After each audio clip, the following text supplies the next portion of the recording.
যুবকেরা যদি পরিবর্তন হয়ে যায় তাহলে বাংলাদেশেও একদিন ইসলামের শাসন ব্যবস্থার পতাকা উড্ডীন হবেই হবে ইনশাআল্লাহ।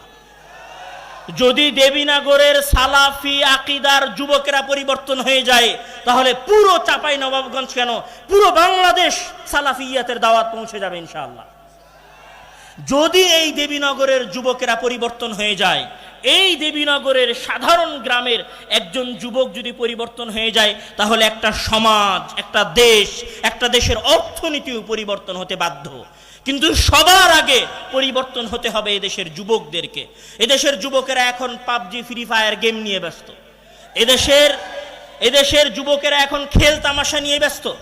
এদেশের যুবকেরা এখন গাঞ্জা টানায় ব্যস্ত।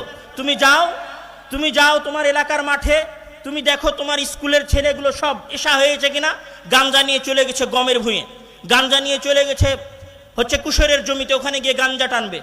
এই সমাজের যুবকেরা যদি গাঞ্জা টানে, এই সমাজের যুবকেরা যদি মদ পান করে তাহলে এই সমাজে কোনোদিন আশার আলো দেখা দিবে না।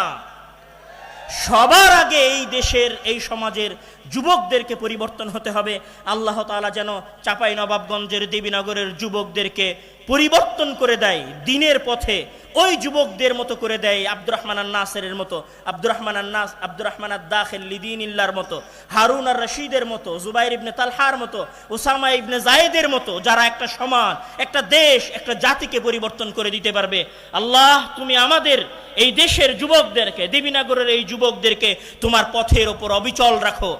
তুমি তাদের পাকে মজবুত রাখো সহিহ আকীদার উপরে, আহলে হাদিসদের মানহাজের উপরে। আল্লাহ তাআলা আমাদের সকলকেই তার দ্বীনের জন্য কবুল করুন এবং আমাদের সঠিক দ্বীনের উপরে বেঁচে থাকার তৌফিক দান করুন। আল্লাহুম্মা আমিন। ওয়া আখিরু দাওয়ানা আলহামদুলিল্লাহি রাব্বিল আলামিন। ওয়া আসসালামু আলাইকুম ওয়া রাহমাতুল্লাহি ওয়া বারাকাতুহু।